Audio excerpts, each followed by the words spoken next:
over there? Kind of early for the video, huh? It doesn't start for about, 3 more minutes. Wait. Don't leave yet. You might as well just hang out with me till it gets started. So I want to pitch you guys this idea, alright? You see, I'm all cozied up. Got the little Voltron. Yeah, I'm not tall enough. It was getting cold here in Michigan. October's coming up, and I thought this would be a good time to implement a series where every Sunday we watch some scary videos. I was thinking something like Spooky Scary Sundays. But that's a mouthful. It might be a little too long. You know what you guys think in the description. In the description. They can write in the description now, huh? You earned this one. Down in the comments, hashtag SSS, Spooky Scary Sundays. You guys remember when we reacted to that LlamaArts video where your boy got permission? LlamaArts herself, or himself, I don't know what you are, approved and gave us permission to react to their videos, so you don't gotta feel bad. I'm not stealing anything. I got permission. Conscience is clean. I'm thinking every weekend, every Sunday, we could react to some scary videos, some horror animations, creepypastas, whatever y'all want to do. Well, that being said, I'm gonna get a snack for this. You might as well come with me, right? Now, this is the part where I just would move the camera and then we would be downstairs, but no, y'all, I ain't cutting nothing out. Y'all just about to just walk with me, I guess. Doing all right this Sunday? Doing some editing. It was rendering a video, actually. I was thinking, while you're here, you could slice that like button for me. I really appreciate it. Some people don't understand how far that goes. And Samurai, we're trying to reach like 4 million subscribers before end of the year. That'd be incredible. Probably not gonna happen, but I'm thinking some Pop-Tarts or some. You guys like juice boxes? You guys drink those? Capri Suns? Is this too much? Too much? Okay. Let's put this back. Too much? I think I'll just take a water. Alright guys, let's get this started. We got a couple more videos to react to. Got Momo in the back here. Momo, don't even try today. If you want to do your freaking intro, you're gonna have to. How many more times do I gotta sit through that?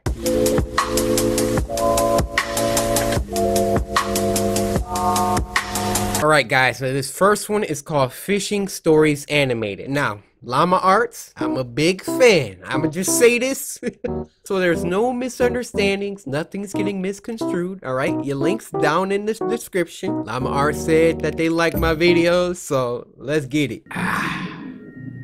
Daryl's Pond. Oh, is that the name of the story? Okay. We'll rock with it. There used to be a pond about half a mile away from my old house that I would commonly go fishing in. It was nicknamed Daryl's Pond. I still have no idea who Daryl was or why it was called that, but nobody owned it, so people would once in a blue moon go fishing there as well. Okay. It was usually me by myself, though. I had dug a pole into the ground where I would tie a noose to and from my small kayak. I'd say it was about 3 in the afternoon when I rowed out to the middle of the pond, the sweet spot for getting a decent catch. Relaxing. There was another person coming out from the trees. Oh, heck no! Gave him a Okay, I'm not gonna be pausing it today, but is that John Scarespector? Hey, what's up, guys? It's Scares here. Hey, what's up, guys? It's Scares here. Coming out from the trees. I waved at him and gave him a smile. He hopped into a small boat floating by the edge of the pond and began to row over to me. For real? As he got close enough where trying to speak to him wouldn't come off as obnoxious, I gave him a friendly, "Perfect day, isn't it?" Okay. "Yes, absolutely," he said. He didn't say anything after that, and I started to feel a bit awkward, as if I were obligated to keep some kind of conversation rolling now. I hate that feeling. "So, you come out here to throw some lines?" I asked. "No, I don't actually fish." What the freak are you doing out here? "Well, it's never a bad day to relax on the pond," I said. He continued to row closer to me until his boat collided with mine, creating a big thud. Are you serious? I'm genuinely uncomfortable now. Yo, look at his face. This big old pond out here. and you just want to roll. It's like when dudes go in the bathroom, it's like 50 stalls. You go to one random one, you know, somewhere down the side, and then somebody come in and come to the stall right next to you. It's all this room in here. I didn't feel threatened, just weirded out. Nah, I was only get 24 away from years me. old. This guy looked like he was late 40s or 50s. There was an awkward silence. I tried to just act like I was focused on trying to make a catch, but by now that wasn't even on my mind. I'm getting out the... This guy was weird. I didn't know what he wanted, and I was uncomfortable being so close to him. I felt him looking at me, or at least in my direction, as I faced halfway to the opposite direction of him. I took a quick glance to my right. Yeah, he was staring at me. I just... Hey, what you doing over there? Catching a little fish? Hey, decided to be ballsy and lock eye contact with him. After about 4 seconds, he looked away. Nah. So, nah. where are you from? I asked him. Why is he trying to talk to him? Up there. He pointed behind himself, in the direction of the woodsy hill leading past the dirt road. Oh, you live by Suffolk? I asked. No, I'm not, he said. Where do you live? What made you decide to come out here? I said. Why not? I continued to try and uncomfortably fill the awkward silences that kept coming up. Leave. His responses were dry. He didn't contribute anything to what was barely a conversation. Trying to talk to your crush. Hey, how you doing, girl? Okay. They're not doing anything, with half a smile on his face, looking either at me or in my general direction throughout. I was creeped out. My heart was racing at this point. Leave! Go as far as saying that I was nervous for my life. We were surrounded by trees in all directions in the middle of the pond. Dude. I started to row a bit closer to land, Yeah, but in a there you very go. low-key kind of way, trying to play it off as me just trying to find a better spot to find some fish. Don't follow me, dude. I was horrified when I saw he was following me. Oh my god! What a great day, huh? I felt a shake in my voice. I got close enough to the edge of the pond where I finally told the man, I think I'm gonna call it a day. Yeah. I turned to see his reaction. He was still staring at me, but his smile was gone now. What do you want? I can't let you leave, he said. Oh, no. He lifted his flannel to expose a handgun sticking out of his jeans pocket. As soon as I could process what I was looking at, I dove out of the boat for land, ran a whole half mile uphill through the woods back to my house, and locked every door and window as soon as I made it home. I pulled down the blinds to the dining room window, leaving it open just a crack for peeking outside undetected. It started to get dark out, and I left every light in the house off, still peeking out to the front yard, making sure I wasn't followed. Nah, I'm going to The a time came hotel. when I finally decided I wasn't followed. I realize now, like you, that not calling the police immediately was a huge mistake. Oh. I kept my bedroom windows open to let the room air out. My bedroom was on the second floor, so I wasn't worried about being watched through the window. About half an hour after shutting the light and falling under the covers, I heard the sound of leaves crunching from outside. No! He found your house?! I sat up to hear it more clearly. It was definitely something walking around out there. Normally I would assume it was a deer or a bear, but after what just happened, I would... Y'all know what time it is, right? Don't look at me confused. Y'all know what time it is. My man is outside the window. It's only one thing I can do. It's only one thing I can do. Hey, you want to be outside my window? That's cool. That's cool. I got something for you. I got something for you. You want to be outside my window? You about to get this buckshot, baby boy. Now what you trying to do? I'm telling you, y'all think I be playing over here? Let somebody. Still in paranoia mode. I sat up as still as a statue, except for my shaking out of fear, waiting as the sounds of the steps stopped. Hey buddy, you up there? Are you trying to sleep? Sorry, I didn't mean to wake you. I felt like 100 pounds just fell directly onto my chest. It was the same voice. I knew it right away. He's playing I didn't make a games with sound. him. I crept out of the room quietly downstairs to the kitchen and grabbed the phone, practically crawling on my way out to avoid being seen through the open blinds. I called 911 like I should have earlier in the temporary safety of my bedroom. I made sure to whisper into the phone as I was still hoping that he hadn't yet heard or spotted me. 20 minutes felt like an hour as I sat behind my bed, waiting for the police to arrive in constant fear that I would hear glass breaking from downstairs, or a thud on the back door, or even just a voice again from down below my window outside. The police did a thorough investigation of the property in nearby woods, turning up nothing. Dang. They suggested I stay with a friend or a family member for a few days. You gotta move. So I did. You gotta move now. I never heard from or saw the man again. But I still moved a month later. I couldn't deal with the constant fear and paranoia of being watched through my windows. Thank you for I having feel much common more sense. comfortable fishing out by the bay now.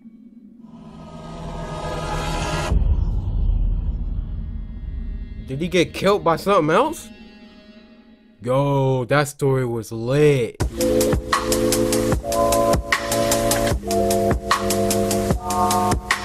Alright guys, this next one is called Hitchhiking Horror Stories Animated. I am an avid non-supporter of hitchhiking.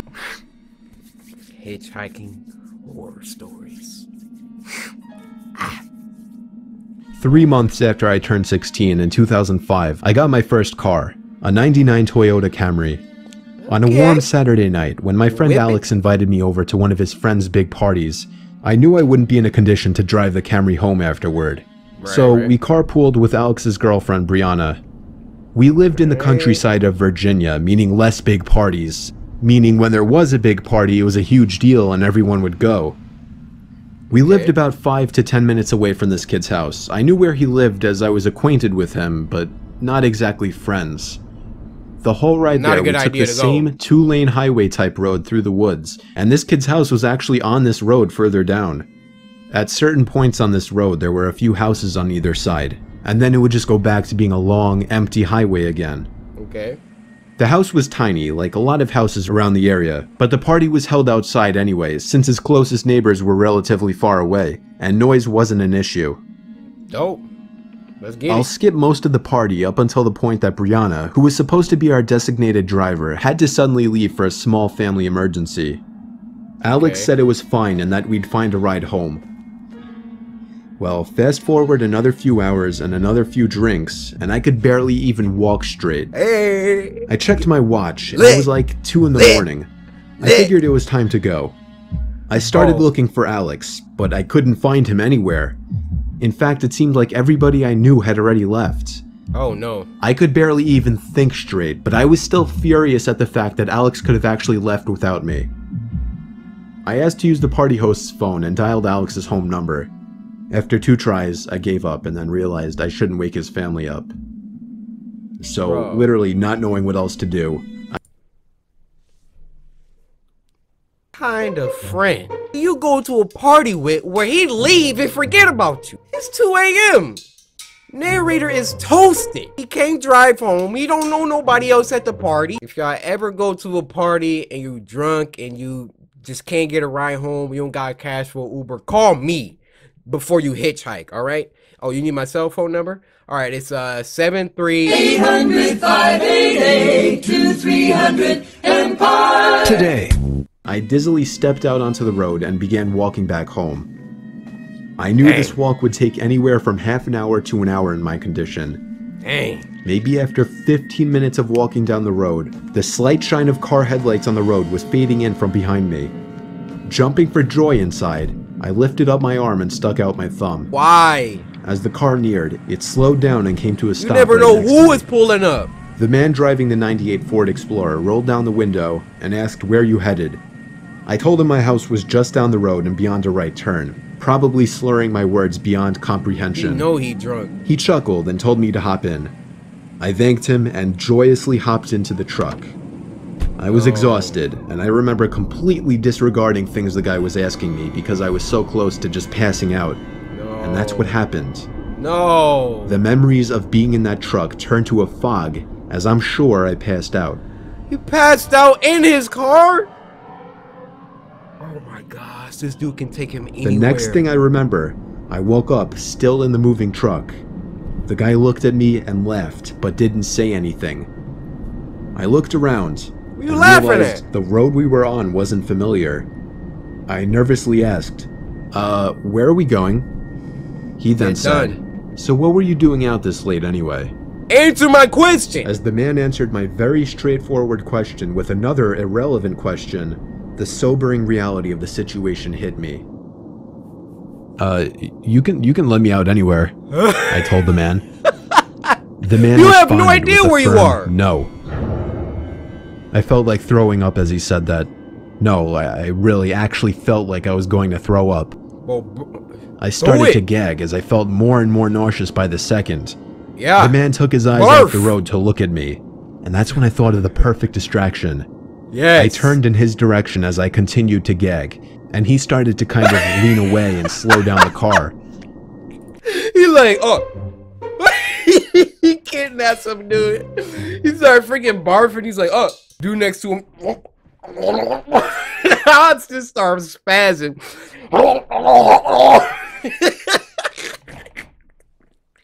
My dude be like, oh. Oh. Oh. Thankfully, I drank as much as I did because I finally threw up and made a point of doing it all over the man's lap. Yes. The man yelled in frustration and stopped the car, and that's when I took it upon myself to run for my life into the woods and duck behind a few bushes.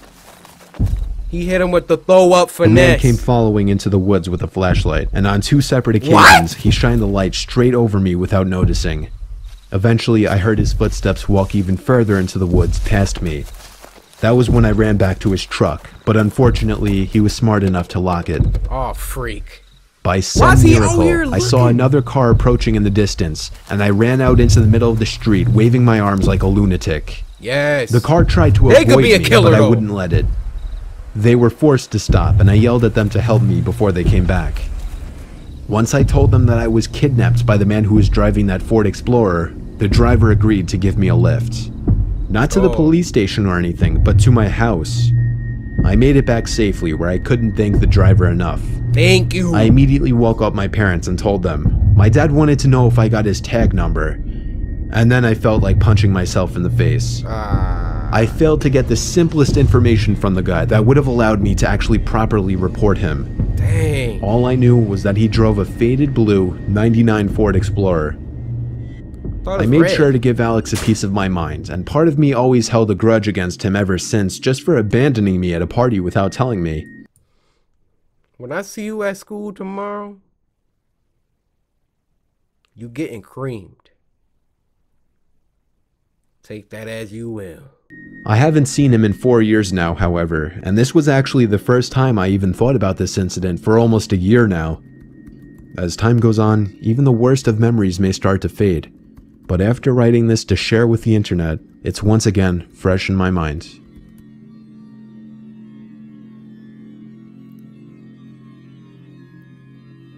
That music. Yo. Clap that up. LlamaArts and Mr. Nightmare, which I learned is the narrator, or the narrator. It's like a 2-hit combo. Mr. Nightmare is dope at the freaking narration, and then LlamaArts just brings it to life. Y'all want to do one more? All right, let's just do one more.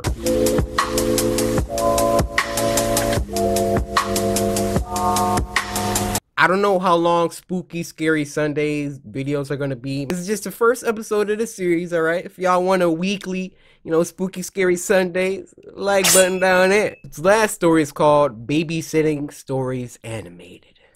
It was during a blizzard in Valley Stream.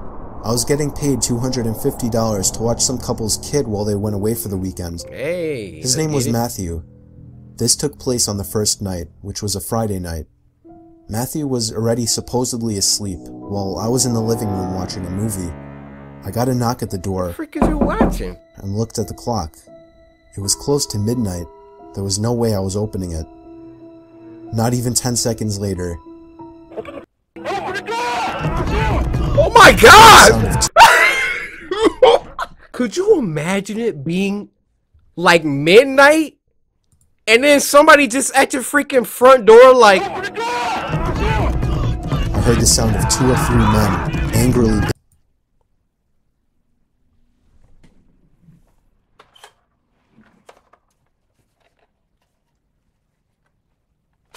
10 seconds later, I heard the sound of 2 or 3 men angrily banging on the door, telling me to open up. I felt like... How many dudes is out there? I took a peek through the blinds, and there was somebody standing right on the other side of the window. Oh my god! I fell back in fear, and after managing to get back on my feet, I ran to the kitchen phone first thing to call the police. They said because of the weather, it could take a while for an officer to get here. I was told to take the child and hide somewhere until an officer arrived. They wanted to keep me on the line, but I wasn't thinking clearly in the heat of the moment and hung up.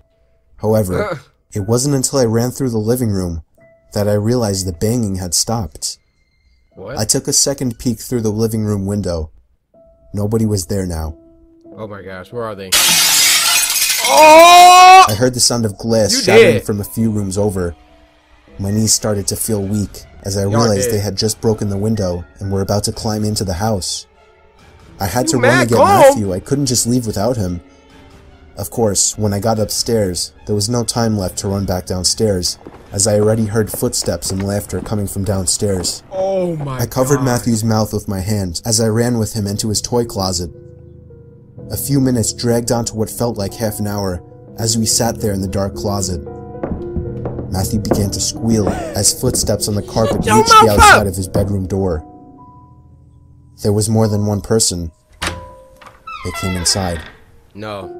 There weren't many places to hide in this room. Oh my gosh. I was actually reflecting on my whole life, so sure I was gonna die.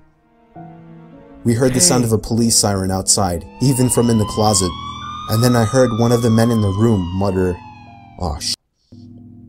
I opened the door back up as I heard at least 3 pairs of footsteps hurriedly rushing down. The police got there in about a hot 7 seconds. Let that have been Detroit, Michigan. Good luck. We'll be there in about 45 minutes. Stairs. They didn't get far, as the police later found their footprints in the backyard, leading to our shed. There were 5 men in total, and they were all arrested. 5? Oh, this one is creepy. Why, his name is Maxie. I already know. Guys, that's gonna do it for this week's Spooky Scary Sunday. Hopefully some of those stories get you the creeps, and it's time to go to bed now. I'm outside the window. Let me know down in the comments if you guys are cool with the series, and slice that like button. Yeah, that's the best indication. Also, give me some suggestions. If you guys got any other scary videos, go to Twitter, okay? This is the only way for me to find it. Hashtag SSS, which is Spooky Scary Sundays, right? First, follow me on Twitter, all right? At CORYKENSHIN. At CORYKENSHIN, hashtag SSS, and then just leave a link to a scary video that I can react to. And I'll see you thrill seekers in the next episode. Hopefully you guys enjoyed. If you're sure to Samurai, slice that like button, subscribe today to join the Samurai. Until next time, my brothers and sisters. Cause my name is CORYKENSHIN, you know what I'm saying?